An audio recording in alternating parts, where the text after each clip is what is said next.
knucklehead, knucklehead, knucklehead, knucklehead. What's up, guys? We're the Knuckleheads Podcast. I'm the fanboy. I'm the hater, and never mind. And I'm the French rider. Welcome to the conversation. You guys are weird when we're not podcasting. I'm just saying. See, he tried to just bait us into bringing it up, and he think he's slick. I want to say question of the day, right? Well, don't forget to rate, review, and subscribe. But let's start there. The Knuckleheads Podcast on all platforms. Buy our shit on Teespring. And yeah, So, Hater, how many times have you splooged on your face? Legit question, bro. That's how you know it's not early in the morning. That we come out spicy when it's late. It's Friday. Hey, it's happened once or twice, you know. So it's just a How is what I want to know. You laying down and water fountaining yourself? I mean, it was one time I was trying my legs over my head, you know, on the edge of the couch. You know, we know that's bullshit. Yeah, word. In my younger days. Yeah, still bullshit. All right, then you just have to think about the huge arcing ropes of jizz in my fire out, and I bust a nut. Wait, so why were you trying to put your legs behind your head though? He's trying to suck his own dick. Yeah. Oh, like y'all never tried that? No. Nah, bro. And if you were, why are you doing it at the point of climax? Maybe he's just that good. You're trying to swallow your own shit. Maybe he was cranking it and then hunched over. He was trying to give himself he's trying to nut in his own mouth. Yeah, you know, it's like, oh fuck, and it's just like, good lord. Yeah, so this is a great conversation. Word. I think you're gonna have to title this episode NC-17. So going with this thing, so today is National No Pants Day. Nice. All right. I wish I known that before I went to.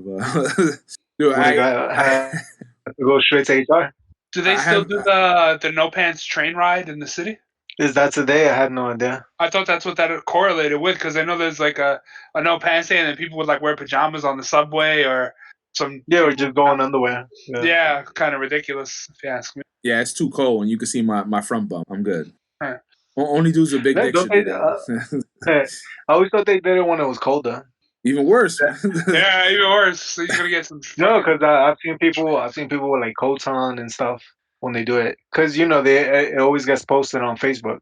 I don't have Facebook. Because that's what the Improv Everywhere guys. I've joined a couple of their things, but never the no pants train ride though. But yeah, I didn't know that one, and then it's National Tourism Day. Damn, and we all stuck inside because of COVID, or where we live. National For the most part, Space Day. Space like space or space like give me space. Space and time, and then National Provider Appreciation. All kind of lame. Provider like healthcare provider. It don't matter. I think it's like man in the house type deal. Gotcha. It's the Appreciation Day is on Friday before Mother's Day. Oh, it's for childcare workers and teachers. Oh, okay. National Provider. Okay, I get it. Trash ass days. Yeah. That's fucking. I saw this. So last week we talked about things that like foreigners, like European or other countries, things that we do in America that they find weird, and things that we get here that when we go to other countries we don't get. So we went down like a rabbit hole. I think that's why the last episode is called like America or America. Because it was like, you know, no ice in your drink unless you ask, no refills, like stuff like that we find weird and that it's not in other countries. Tax being included in everything, and you don't got to pay with fucking change and shit like that. So we went down a rabbit hole, and I found this other BuzzFeed article. It's casino workers are sharing the wildest things they've experienced on the job, and I wanted to go through a couple of them. It's a list. I haven't read it yet. We didn't get to it last week, so I saved the page. I don't know if you guys want to talk about that. What happens if Vegas gets blabbed about online, evidently? Yeah, so number one is grown adults will wear diapers and poop and pee themselves because they don't want to give up their lucky slot machine. I could totally see that because you got a bunch of old people playing those slot machines. And they already have diapers, so... Well, I've heard ones where poker players will piss on themselves at a table because they don't want to get up to give up their like hot streaks or whatever the case may be. Why wouldn't you just pee in a bottle or something under the table?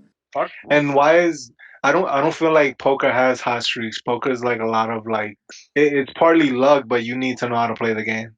Yeah, definitely. But I think most of the factors of card games in Vegas are primarily luck based because of just the amount of cards coming out. Yeah, like, you know what I'm saying? Because they stacked like what 10, 12 decks together. Like, you know, it's more of like a luck base, and when it does occur, you gotta have the skill to see it and, you know, hit it and go for it, not take a hit, but, you know, whatever. Number 2 is working at the front desk. You got a lot of wives calling at 3 a.m. crying and asking us to let them know if their husbands were there and to tell them to come home. We were unfortunately not able to do that because of our privacy policy. So that's good to know. Cool. Yeah, because they probably were hookers.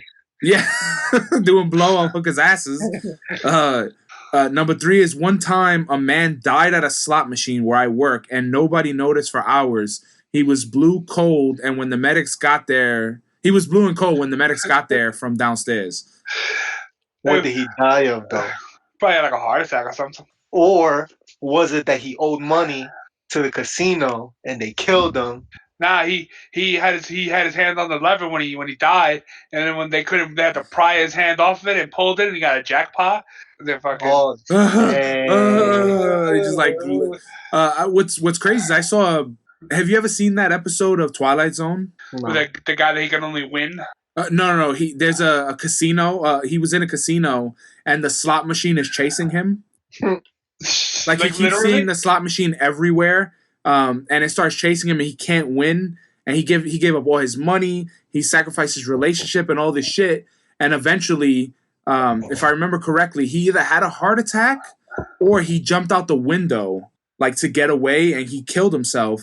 And then when he hit the floor, the slot machine like shimmies up to him, and then it hits the jackpot. It's crazy. It's such a fucked up episode, but it just randomly thought of that. Let's see, number 4. I worked as a slot attendant, the fun job where you pay out jackpots.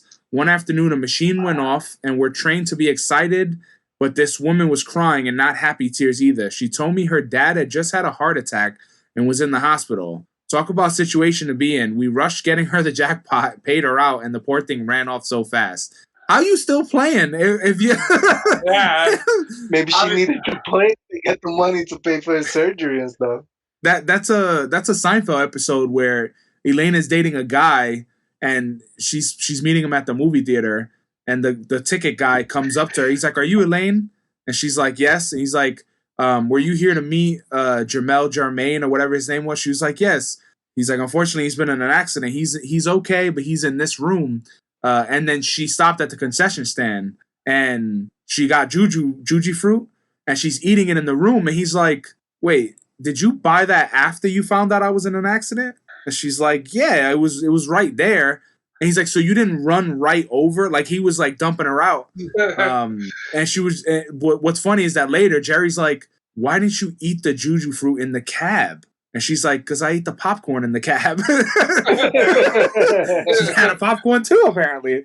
Gotta get a snack for the road, man. What do you feel about that? Like, if she was at the concession stand and turned around to talk to the guy, like, is it that bad? Especially when someone's like, "Yo, he's okay." Like, should you still rush? But is he? How close is he to her? A date. She dated him for a little while, and then they broke up, and then like a bunch of seasons later, she randomly started dating him again. How many episodes? If it's just like, oh, we just met, then no, they knew each other, but I would say like less than a year, maybe, or I would say maybe 6 months dating. I don't think they specify. But you're right there. You're right there. I mean, if you're already pulling out the money and the dude's already handed, if you're mid-transaction, maybe you just go with it. But I mean, I guess you. But if you're in line and you're not at the front yet, you leave. Even if they say they're okay. Yeah, you leave. That's hard though, because you got popcorn though. Yo, stop being fat and go to see your significant other. I'm just saying, it's kind of weird. Like, you're literally right there. Like, I can get if you were like outside of the theater and you're like, "Wait, I want some popcorn. Let me go in there, get the shit." The bitch was on the line. I mean, if he's okay, then you ain't gotta rush that bad, right? You know what I'm saying? So. But then it's just fucked up. All right. What about this? What if I brought him candy too? And I was like, still fucked up. no, this was like a pick me up for you. Nah, I still fucked up. Damn. Because Like I brought you your favorite candy. Because I would say, like, if you're gonna do that, like, say you and I are going out and you do that, then all right, then don't count on me for shit. Like, you kind of dead to me. Damn, dead to you? What's funny? He sounds like he'd be appreciative if you brought him a fucking a garbage bag of popcorn. He would love it. No, but that's what I'm saying. Like if you were like, yo, here's some Twizzlers, man. I figure you need a pick me up. I'd be like, yo, that's real thoughtful, man. I prefer that than a stupid ass balloon from the fucking the gift shop. Yeah, I wouldn't get a balloon either. I just don't. Unless you're like 5. I'm just saying, it's a little, I'm just saying, if I brought you a plate of nachos, movie theater nachos, you ain't gonna be like, damn, you actually care. And they still hot? Oh, yeah. Nah, they still hot. It was so close, them shits is still hot. I'm gonna be like, I'm in here because of food poisoning and I can't eat nothing. All right, but you can watch me. Now you really dead to me. You can enjoy it through me, though. Damn. I'm glad I've always been there for you, and I'm not dead to you. Let me see. Number 5. After reopening during the pandemic, the most common form of payment being used were the unemployment card. I can't tell you the amount of times people have told me they gambled their rent away. Yeah, that's a bit of an issue. Even in better times, I think the funny thing is that you don't realize, or at least fucking dumb people don't realize how stacked the odds are against you. Those places make millions upon millions of dollars. You know this. They statistically stack the odds against you so high. Like your chances of winning are fucking bee's dick. But you could still win. The thing is, people don't know when to give up.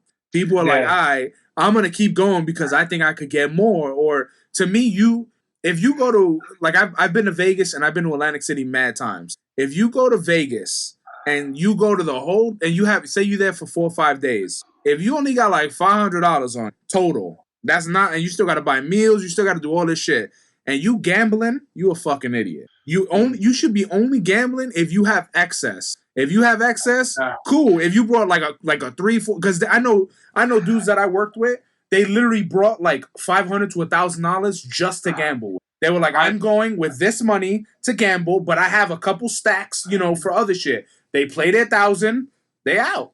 That's it. Don't gamble nothing that you're not willing to lose. You know what I'm saying?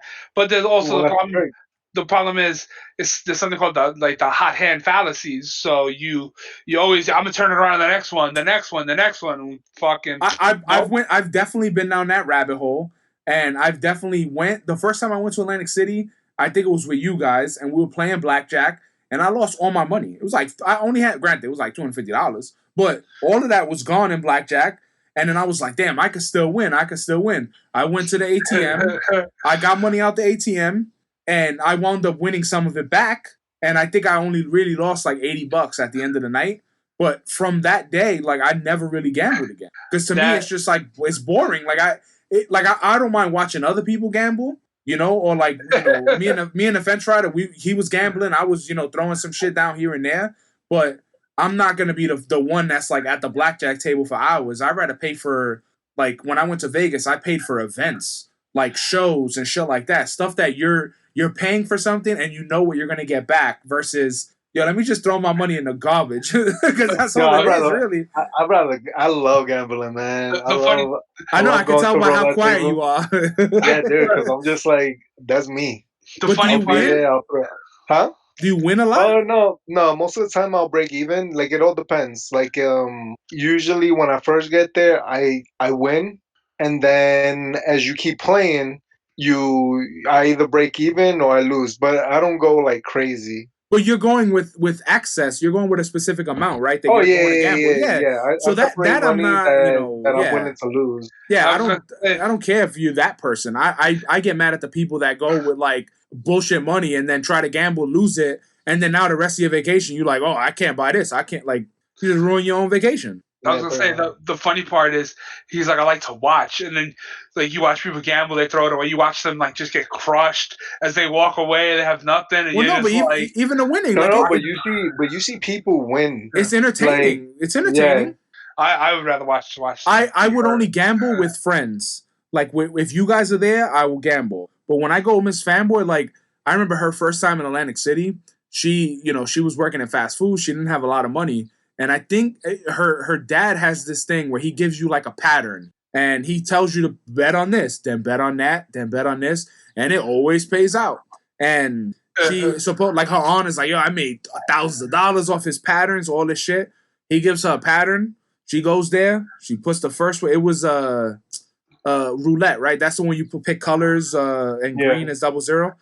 She picks a color, whatever. She puts, I think, like $50 down. Instantly lost. And she was like, oh, she had the head down. Like, she literally, I've never seen a soul get sucked out of somebody so fast because she dead ass because she went to the big table. But 50 was the minimum? No. Her dad was like, put 50. Like, he gives you the number to bet, the fucking pattern, and the shit is, he gave it to her, and yo, she dead ass thought she was gonna fucking Casino Royale that shit. She was like, put it all on 50. And that was like, you lose. And she was like, oh, what? Yo, but what if she would have won, though? So the next time we went, she did win. She used the pattern, and she won like almost $200. And that's how we ate at Guy Fieri's expensive-ass steakhouse. The funny thing is he thinks he's like the Rain Man, but he's like, all right, put it on 13. And then he's like, because that time I ate 13 hot dogs. Yeah. And he's like, put it on red, because I like ketchup. And he's just like such a fucking fat ass. I do got to say, because I shed blood. When I ate the fucking 13 hot dogs. Both are acceptable, but I don't know. I mean, I'll throw a couple of bucks at like some dollar blackjack, but no, I'm definitely not. Nowadays, not a gambling man. Nowadays, like, I'm not saying I'm rolling in it, but I'm not where I was before, like going to Atlantic City and being like, all right, I got $50 to spend on this shit. Like, now, yeah, I'll drop a couple hundred, but personally, I know when to walk away. Like, I'm not the guy that'll lose 8-9 hands in a row and be like, it's gonna turn around soon. No, I'm out. I agree with what you said before about going to see a show, because at least you know what you're getting, and I feel like that to me is more entertaining.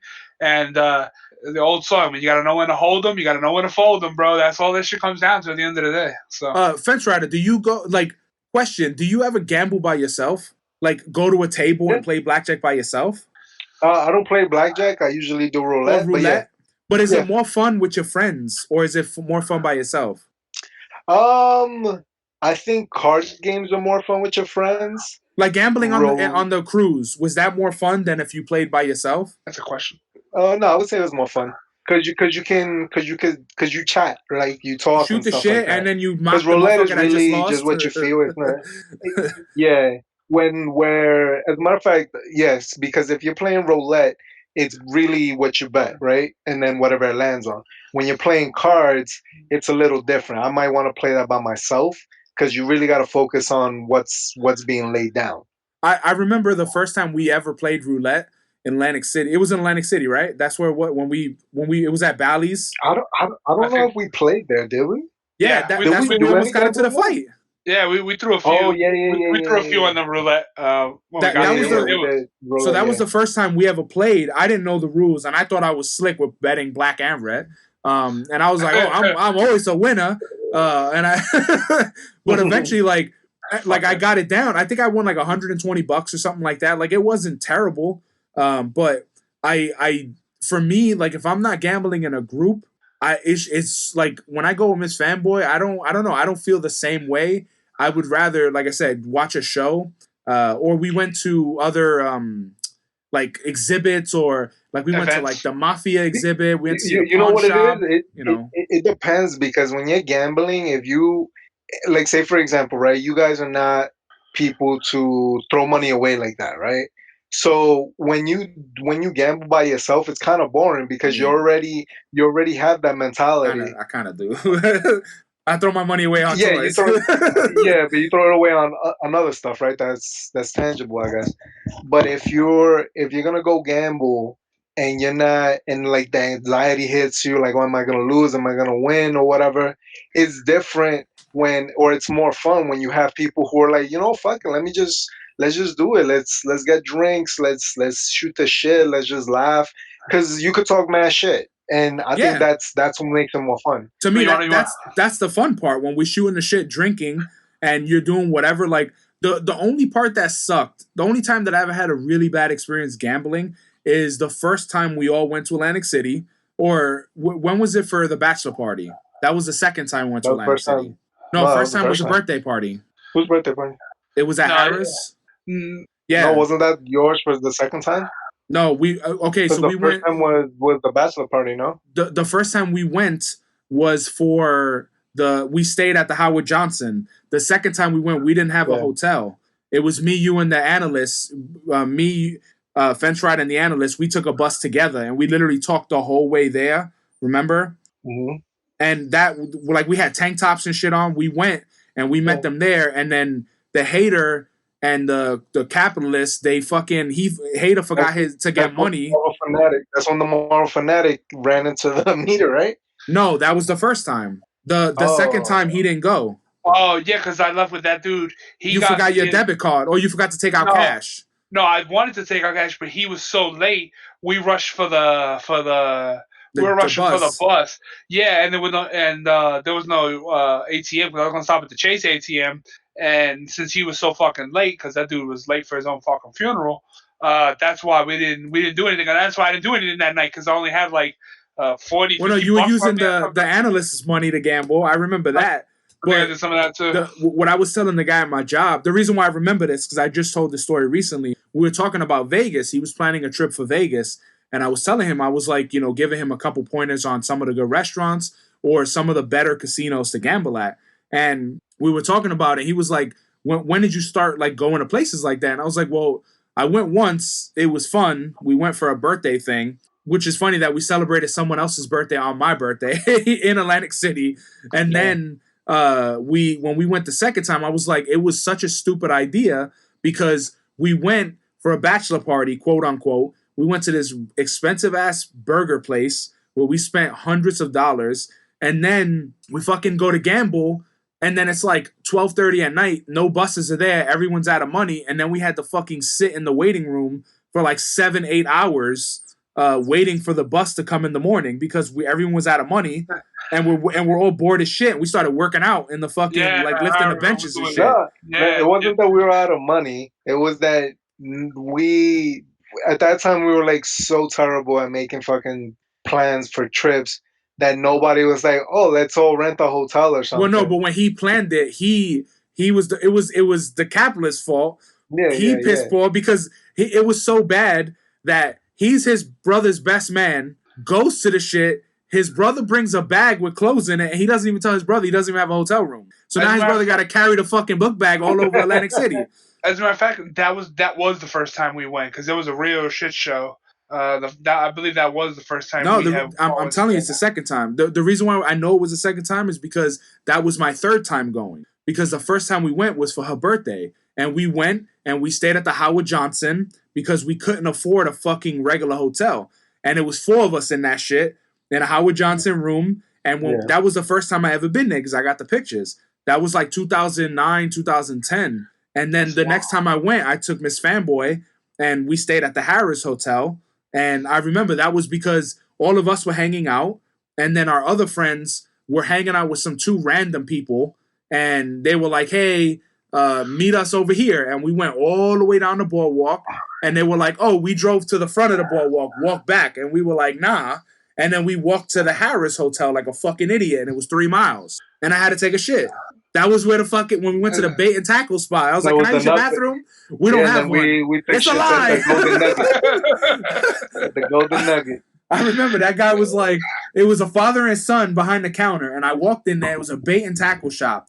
And I was like, hey, can I use your restroom, please? And he was like, I don't have one. And I was like, you're lying. And he was just like, no, I don't have one. And I couldn't even argue. I had to leave so bad. I had to take a shit.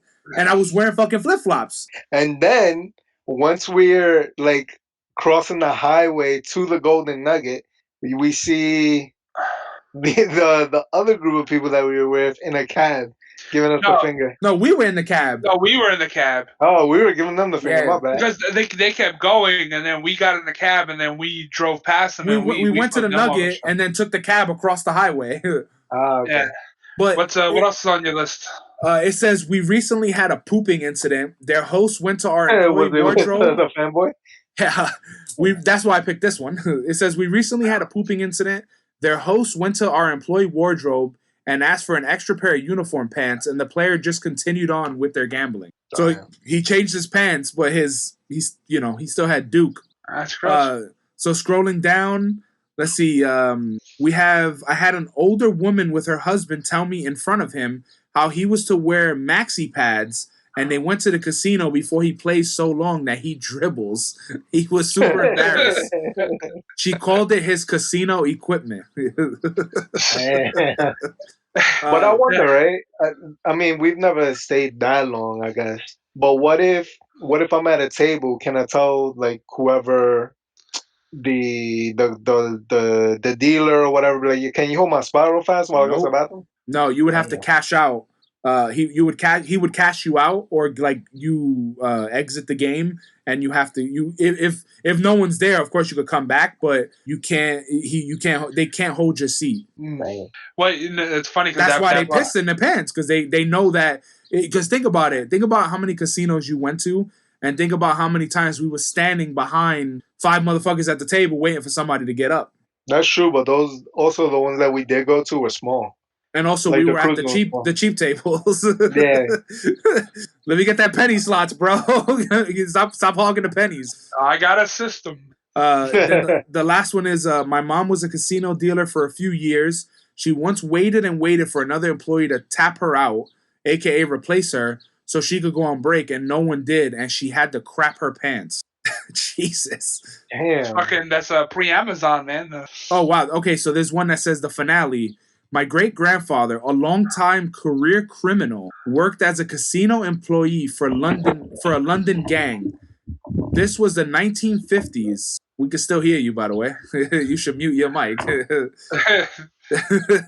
Before he says something dirty, he's like, yeah baby. He's like, did you bring my Depends?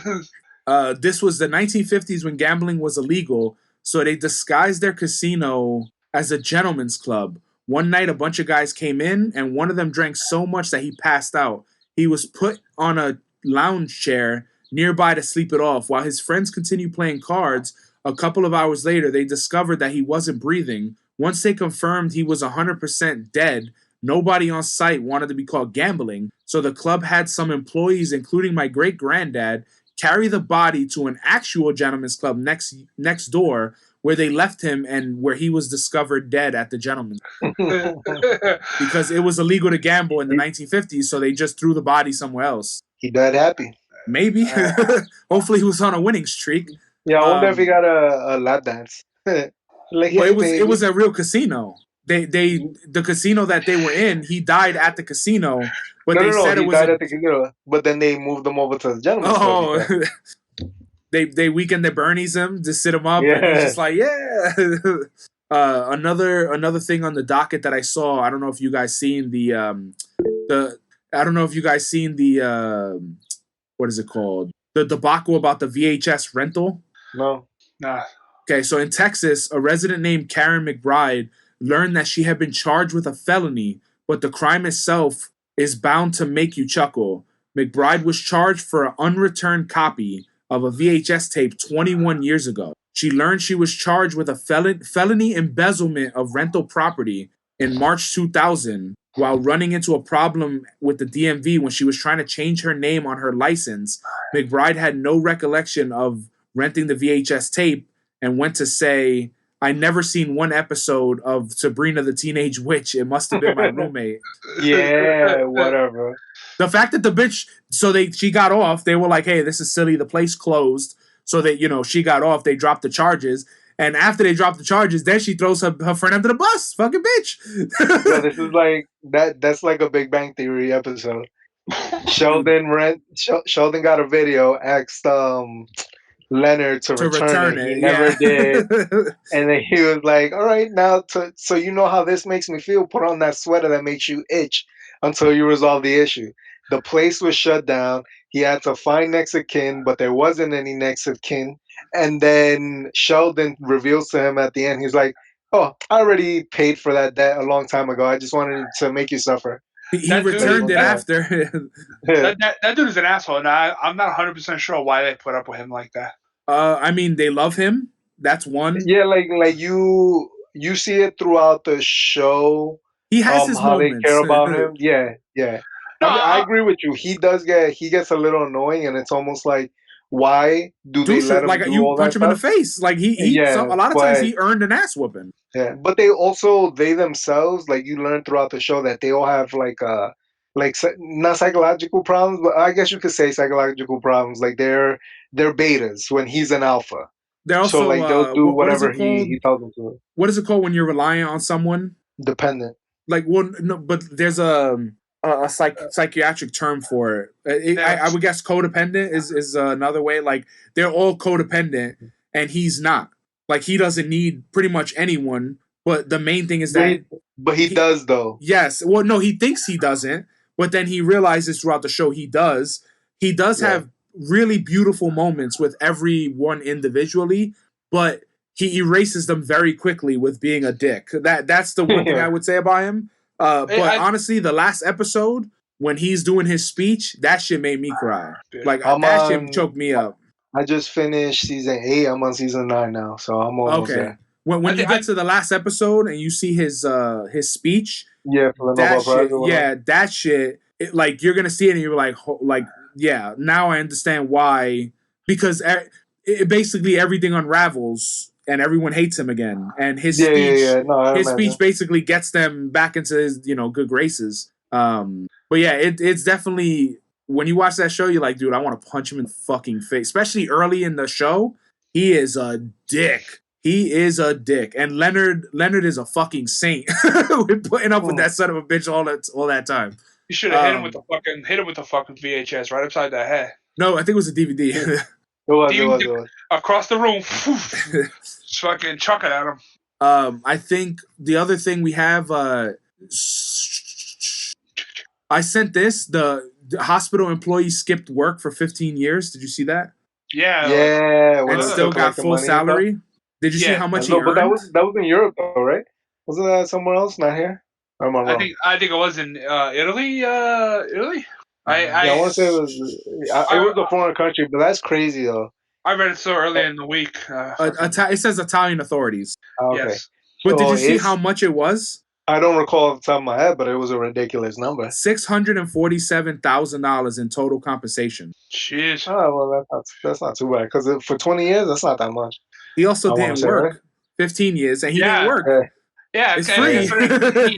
He could have had another regular going job. After him though, he should have tried to change his name. See, he gambled, got too greedy. What does he face? Oh, abuse of office, forgery, aggravated extortion. I never even heard of that. How you aggravated and extorting? Like you're like, I'm gonna extort you. No, he did a fight club on him. He beat the shit out of himself, and he was like, "Yo, pay me for the next year or so, and then I won't bring charges." I didn't see this part. He was also accused of threatening the former director of the hospital so she would not report his constant absenteeism. When she retired, nobody else at the hospital noticed that the suspect, damn, they call him a suspect, not even a former employee, wasn't showing up despite the fact that he continued to get paid.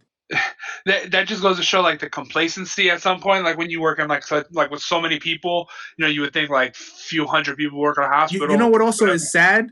In the case, 35 workers were caught entering fraudulent hours over the course of 2 years, and it says 6 managers at the hospital are also under investigation for fraud and abuse. Imagine if you just became a manager and you had no idea none of this was going on, and you go to jail for this shit. You had no idea. Kept going with it. Yeah. No, that's what it was. There was so many people doing it. Nobody wanted to say nothing because that shit would have blew up and took everybody out. They would have investigated everybody, so everybody just kept quiet. Then, which is even more fucked up because you would just be like half the staff is out because they're getting paid. It's like, yo, where the fuck is everybody, bro? And yo, I'm missing an arm here. Can I see a doctor? For real, that's I got 5 people on staff. They'll be right with you, and them motherfuckers just at home chilling. Or imagine in other countries. those MTA guys did that shit a couple years ago. That they raked in a couple of $100,000 in overtime that they never did and shit like that. It's such a ridiculous notion. Yeah, that is wild as fuck, man. I also. Oh wait, as a matter of fact, I got an extra one. Dad told me a story. This guy at his job was essentially stealing time and stuff. So he went and he was doing all the shit. He said he got truck jacked. They jacked the truck, he parked the truck a block from his house, said he got truck jacked, and then he went home and he got like drunk or something, and then the company looked for the truck through like a GPS of the low jack, and then they were like, oh, there it is, and then they were like, wait, that guy lives right there. So he claimed he got carjacked to go home and get like hammered or some shit, and fucking put the truck a block from his house. But why would you do that though? Just to get off work? Yeah, pretty much. Essentially, that's kind of what it seemed like. Stupid shit. You didn't have a sick day, motherfucker?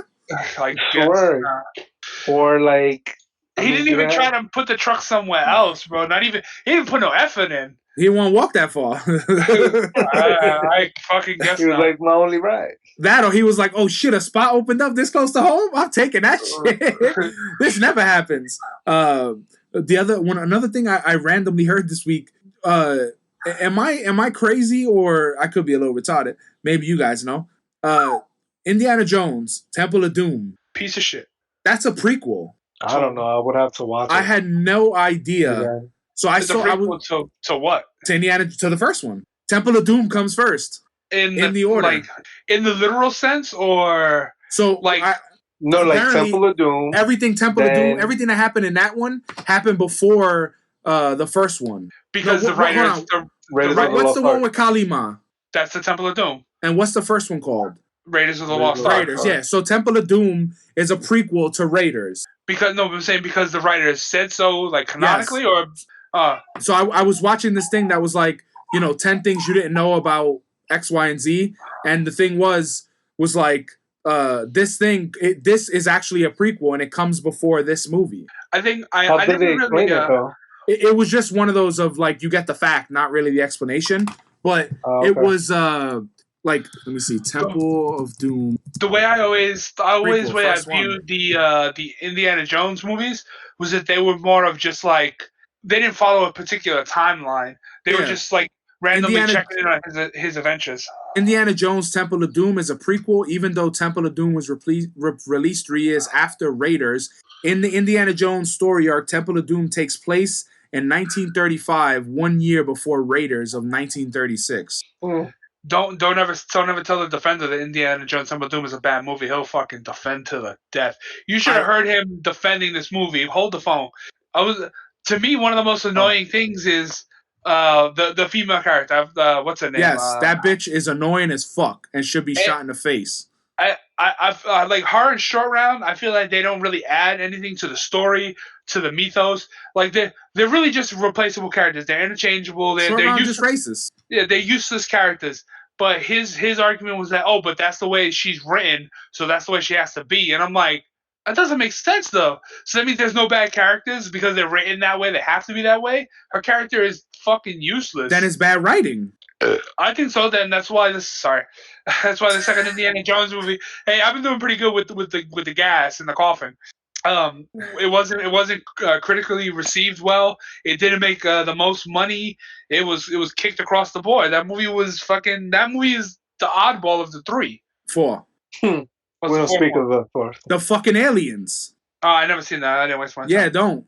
No, if you think Temple of Doom is bad, if you watch 4, you'll give Temple of Doom a fucking Oscar. That movie gives you cancer to the prick. No, if you watch it, as soon as you watch fucking Shia LaBeouf swinging on vines like a monkey with the monkeys, catching up to a Jeep, to then swing into a Jeep that's been driving like 70 miles an hour, bro, then that's not even counting all the alien shit. That's just the normal shit. And we're not even going to talk about how the nuclear bomb went off and he survived by being in a refrigerator. So that was actually that was a lot of the stuff, that and the cart scene were actually written for Temple of for Lost Ark. Those 2 things, there was like 5 things in part 2 that was written for the first one that they used for part 2. But the one thing I didn't know was that in part 2, Harrison Ford like almost broke his back and he fucked his back up, and they actually had to stop production. He was trying to film.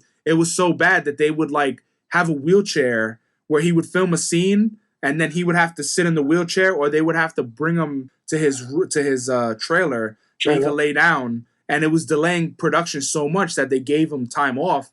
And a lot of the shots that you see are not him. Did they say how he just got hurt doing a stunt? He got hurt doing something, yeah. And the thing is, his back was really fucked up, and that was one of the reasons. Like a lot of shots are his back, like not his face.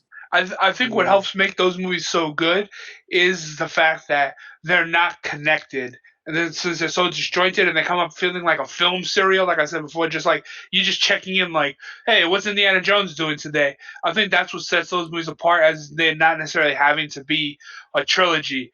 Each movie was able to stand alone, and I think that's what some movies or a lot of movies always fail, trying to lock your movies together. And so like the first Matrix was a great movie by itself, and then trying to connect the second and third movie, shit the fucking bed. Fence Rider, since you're the hater is destroying Temple of Doom, and you've seen all 4 movies, how would you rate them? I don't remember them. I just remember Raiders. But how would you rate them, like, in a row? I would do the one with Sean Connery. 3? The Last Crusade. The Last Crusade, thank you. I would do then Raiders, and then and then 2 and 4, I don't remember 2. 4 I know was garbage. So that's the same order that I have them in. Yeah. 3, 1, 2, 4. Yeah. Actually, I love 3. I think I do 1 first because I enjoyed more of the aspect of Indiana Jones was useless in that movie, man. He served no purpose. I mean, yeah, you can try to argue that point that he doesn't actually do anything in the movie. It's a fact. But I feel like that movie, not necessarily. That movie comes up better. I feel like that movie comes up better because of the Sean Connery's good, and the Nazi stuff is good in the third one, and you really get the sense that like it's gonna come to an end. Where in in the Raiders of the Lost Ark, like that felt like his first foray into something huge. Like he stumbled upon adventure. It was a really cool adventure. Yeah, he went from all over the place and really set the tone. And when he finally found it, it was like this huge. The payoff of finding the Ark was so massive, as opposed to he found the Holy Grail, but technically couldn't keep it, and he only used it to save his dad. Where now the Ark, the power of the Ark was shown as like truly to be biblical. Like if that shit was like it lived up to the hype, where the Holy Grail was just like, all right, you're alive, but you can't take the cup outside. But I think that's why I loved Mummy so much, is because it reminds me so much like. So Mummy was my Indiana Jones. Like that is something that I didn't grow up with Indiana Jones. Yeah, we had them on VHS, and then we eventually got them on DVD. But I've actually seen 3 before I saw any of them when I was a kid. I always saw 3. I thought 3 was part 1. Until I became like a late teenager, and I actually watched. Well, according to this theory, it was. But 3 is the. 3 is technically part 2. Oh, I'm sorry. My bad. Temple of Doom. Yeah. So I saw 3 first with Sean Connery, and I always fell in love with that one. But The Mummy reminds me of it so much because The Mummy is very similar, where he kind of falls into the story and like becomes the main character. Like in the beginning, he's not the main character. It's about Evie. It's about this one, yeah. Evie and her brother Jonathan. They're the main characters, and then it's about the Mummy, and then it's about. Who's this fucking schmuck that's gonna take them to see Hamanatra or whatever? So like I definitely love that movie, and I seen them in the theater, so I think that's why I'm a little closer to them. And I actually seen 1 and 2 with Mom. So what happened? What did you say? I would like to see more types of those movies, more of those like that genre, like adventure. Yeah, hopefully Uncharted. Hopefully that shit picks it up. Hopefully that lives up to the hype. Yeah, because if it does, I could definitely see that being the modern version of The Mummy, which is the modern version of. Yeah. I think where those movies still hold up indefinitely is the fact that there's so much practical effect going on in the movie, whereas so many movies now, like that recent incarnation of the Tomb Raider, it doesn't look real. It doesn't feel like real. Like those movies back then, you knew they were real. They were much more, even if they were in a fantasy setting. You really felt that Indiana Jones was staring at a forest or something, and I feel like sometimes that gets lost in newer movies. Where certain movies they do a shot where it's like there's actually like dirt and ground, and then there's like an area, and then there's just green screens behind it, so you don't have to get all the the huge landscaping shots that would be like impossible to get and stuff like that. You know what I think hurts them as well is that the more modern ones are more about the look of it in terms of Then the like substance. the yeah, instead of the substance, because it's awesome. Like I saw the last Tomb Raider, and I didn't mind it when she was doing like the puzzles and all that stuff, because I think that's what gives it, what makes it awesome, right? You had that in Raiders, where the classic scene, he takes the statue and puts that weight, The sand. right? Fertility idol. Yeah, and then he's constantly like solving things to figure, the next clue. Same thing with the mummy. Evie, she had to figure out all these clues and stuff What? like Yeah. that. What did the key mean? What did the book mean? How to do these Yeah, things? Yeah. And then yeah, and it wasn't so much just the effects. But that's why I love the Mummy think- more, because it also has a lot of that, but then it has what the to me. So I get the CG part. Mummy has more CG than Indiana Jones does, but if you think about the first Mummy and the second one, what to me where it puts it over the top is the history of the flashbacks and seeing Yeah. the lineage of her and the lineage of the Mummy, and like those two like being side by side. Like I think that's why I enjoyed the Mummy movies more. But the hater said, when you do practical effects, like right now the speed of technology is so fucking crazy that if you think about in 5 years, we're gonna watch The Mandalorian and be like, wow, that looks like shit. You know what I mean? Like, but if you watch the original Star Wars, if you just watch like some of the monsters like in the cantina, they still look great because none of them are CG. They're actually there. I think, Yeah. but I think the first Mummy movie holds on to some of that, even though they do use some CG shots with some of the mummies that run around and jump. But the thing is, like, Emotep is like a real thing. He feels really tangible. But then when you do the sandstorm, you know that you get this cool effect. But he himself is a real thing, and you feel like like Brendan Fraser is really standing toe to toe with him.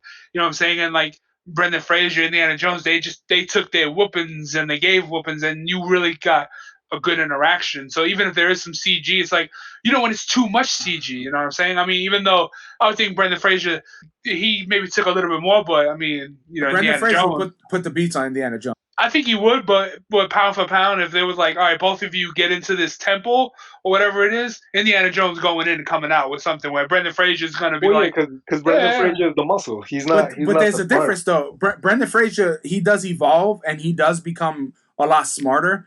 But my shit is, can Indiana Jones get in there and get out while an army is after him? The same way Brendan Fraser can. Like I feel like if they fought 1-on-1, Brendan Fraser's gonna wash them.